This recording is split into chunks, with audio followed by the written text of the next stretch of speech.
Well, that was the secret origin of Felicity Smoak of Arrow Season 3, and yeah, it has problems. I'm not going to pretend that it doesn't. If you want my encapsulated review of this episode, it's okay. It's fine. It has a lot of issues with it that hold it back from reaching the heights of other episodes, but I can acknowledge the good stuff. Now, the plot of this one is that Felicity's mom comes to visit just as Starling City is under attack by this new cyber terrorist who cuts off the power and infects all the TV screens with the Eye of Sauron. I mean, I almost wonder if Tolkien's estate is gonna I don't know, sue this episode.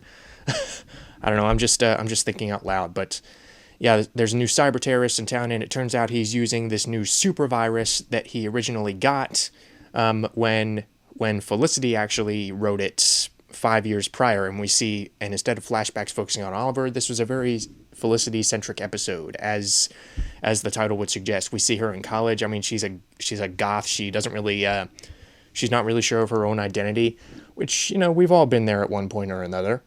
She basically looks like something out of Hot Topic. That's what I'm saying. No offense to anyone at Hot Topic, but yeah, considering what we've seen of her so far, it was just it did kind of have me do a double take, like, good God. But yeah, what I liked about this episode, well, as has been the case for the entire season thus far, I really like Brandon Routh in the show. He's still really balancing that kind of kooky inventor side to the character, while at the same time maintaining the cocky billionaire side. It's a very I like the mesh that they're going with for this particular character. I mean, he comes to Felicity's house early in the morning before she's had her coffee, and he's like, I've been thinking about this, and what if we did this, and what if we did this, and I said, I like this guy. This guy's fun. You could argue, well, he may be a little too lenient when it comes to Felicity's work ethic, because she's taken off several times at this point, but it's not like she hasn't had good reasons. Now, Felicity's mom, I don't know who plays her. She looks vaguely familiar. She was a lot of fun. She made for a pretty memorable guest star. She was similar enough to Felicity in her kind of fast, talky, cute nature, while at the same time not really impersonating her. She dressed like a stripper, kind of. I mean, her short skirt makes Felicity's short skirts look modest by comparison. So there's that, and she's basically trying to get in Felicity's life, and she's basically a nuisance, or Felicity sees her as a nuisance, and they seem to have good chemistry. So yeah, I liked her. She was a lot of fun. I like the fact that Laurel actually started to talk to the guy who will eventually become Wildcat. To his credit, I like this guy okay, but we haven't really seen much of him, and finally we're getting some progression. I like that opening where it shows three master and student duos training, and kind of showing that parallel. So that was really cool. I like the way that opened. And Laurel finally got to talk to, again, the guy who played Wildcat about her issues, and confiding in someone, because one thing that was kind of prevalent in this episode, that's been especially prevalent all throughout the entire show, is the necessity to keep secrets when you lead this double life can really be emotionally destructive when you can't really tell anyone. So really that came to hit home on Felicity and Laurel. More so Felicity, because I think Laurel actually took a backseat, and that actually leads me to one of the issues. Since the focus was so squarely on Felicity in this episode, all the other characters got kind of shortchanged, and whenever they tried to do another subplot, it seemed to be resolved without much in the way of development. Oliver is unhappy with Thea using Malcolm's inheritance money to buy this huge apartment, and sure enough, Oliver has a problem with it, and then at the end of the episode, without really talking with her that much, it's resolved and he's okay with it. So I thought, okay, that's a little rushed, but moving on. And then Laurel, at the beginning of the episode, we're giving this really quick hand wave development that Laurel is just kind of lashing out at when she's boxing with Wildcat. I'm just gonna call him Wildcat. I think his name is Ted. The character's name is Ted. So she's lashing out at Ted, and he's like, "What's bothering you?" And she can't tell her dad or she claims that she can't tell her dad. I don't really think that's her call to make, but whatever. So she confides in him, and I have to assume that they've talked in between episodes because we haven't really gotten all that. We haven't really seen that much of a connection between them up to this point. So I have to assume that the connection has been made between episodes. So I guess that's my defense, and I'm sticking to it. But yeah, really the whole beginning of the episode was really rushed, because not only were they trying to introduce all of these different subplots, but in addition,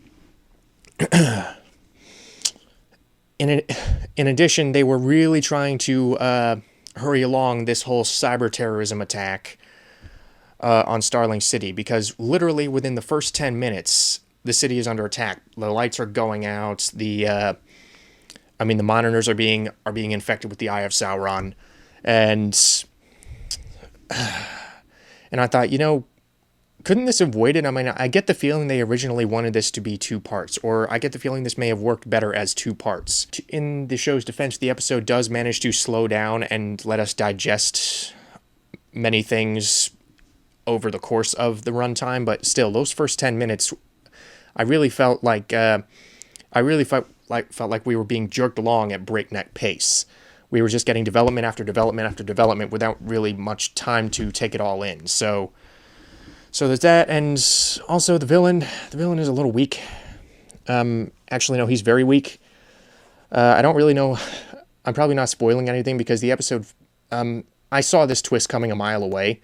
It turns out the guy behind the cyber terrorism attacks is Felicity's boyfriend, or ex-boyfriend. In the flashbacks, we learned that he wanted to take this whole super virus thing further, while Felicity didn't really think that far ahead. I mean, she just wanted to show that she could create the thing. She didn't really want to use it to the criminal extent that he wants to. So, first of all, I really think we could have gotten some more development and more scenes where Felicity is really regretting what she created. And I think this kind of brings us back to the whole Spider-Man 2 point. And I look at Otto Octavius, and he basically says intelligence is a gift. And I think that is really hammered home in this episode, because Felicity abuses her gift in college because, young people are stupid. I should know, I'm a young person, and I a lot of the times make stupid decisions. So she's in college, she has this knowledge, she creates this virus without really thinking too far ahead in terms of the consequences, and ultimately it comes back to bite the whole city, not just her. So I really think we could have gotten more in the way of that, and also they could have, I'm not saying they should have drawn parallels to Frankenstein, but something along those lines, some more regret on Felicity's part. I think the regret actually kind of got lost in another conflict, which was, Felicity trying to come to terms with her strained relationship with her mom. So I think incorporating both of those things into one episode was kind of too much. And again, it kind of contributes to all the stuff they were trying to do in this episode, particularly in the first 10 minutes. See, and also we didn't really have time to digest what the concept of this super virus can really mean. I mean, they kind of hand wave it. They kind of give a hand wave explanation of the possibilities. He's like, we can expose government fraud, we can do all this, we can do that, and I said, this can actually be really interesting, and it's just used as a plot device. It's just used as a plot device to so that there can be a bad guy for this episode. So, and speaking of that, the bad guy being the ex-boyfriend, the guy who plays him is a really bad actor. I'm sorry. I mean, he's not very good at all. He's not menacing. And again, I suppose you could easily come back to the Die Hard 4 point, where it's very hard to make a menacing villain out of a cyber terrorist, someone who is not necessarily willing to get their hands dirty a lot of the time. It's possible, but it's pretty difficult. And I think they really managed to pull it off in Sherlock with the character of Moriarty, or in Series 3, the Lars Mikkelsen character Magnuson. I mean, those were memorable villains who were also pretty menacing. So some of it has to do with the writing, but again, a large part of it has to do with the performance.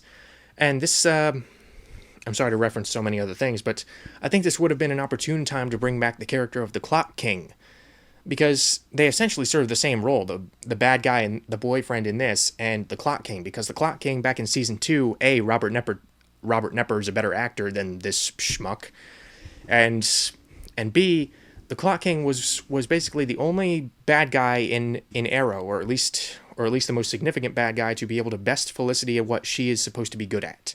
And to bring him back and to have him discover this whole super virus, I think would have been really fascinating. And again, it would have strengthened the personal vendetta he has against Felicity, this very personal nemesis relationship that they would have gotten into. But as it stands, that character is still a one-off character, and he is instead we are, again, with all the things that this episode is trying to do, we are introduced to this boyfriend right out of the blue. We've never seen him before. We've never even heard him mentioned before. We are introduced to him in flashback. Again, not a very good actor. And let me just touch on that real quick. He seems to subscribe to the same school of acting as the junior guy from Under the Dome, where he thinks that talking in this monotone and acting somewhat tired is intimidating. It's not, okay? Okay, it just makes you sound stupid. So yeah, pretty weak villain. What else? Although I did get a kick out of the lead-ins to the next episode, the cliffhangers. Malcolm Merlyn really, you can see written plain on John Barrowman's face, the anguish or the anger at Thea potentially going back over to Oliver's side. So yeah, maybe his intentions were not as noble as he first told himself they were. So yeah, that was awesome. And that last scene with Roy having that bad dream, wow. If that does not get me hooked for next episode, I don't know what will. Now my theory, this is just a theory, and based on what they've established so far, based on my knowledge of DC Comics, my theory is that Ra's al Ghul somehow brainwashed Roy, because from what we saw, he wasn't necessarily all there when he was killing Sarah. But the point is, I think Ra's al Ghul is behind it. I mean, he could have brainwashed Roy or influenced Roy in some way to where he would kill Sarah, and that way Ra's al Ghul, there wouldn't really be anything tracing back to him. I mean, his hands would seemingly be clean of any wrongdoing. So, I mean, he gets Sarah out of the way, he gets his daughter's obsession out of the way, knowing that the retaliation, I'm actually coming up with a pretty elaborate plan, if I do say so myself, but in retaliation, he might have known his daughter would go after Malcolm Merlyn as the most likely suspect, and that gets that thorn out of his side. So, again, I'm just kind of speculating. Really looking forward to next one. Hopefully it's better than this one. Again, not really anything too horrendous, but again, just not exactly one of those stronger episodes in my opinion.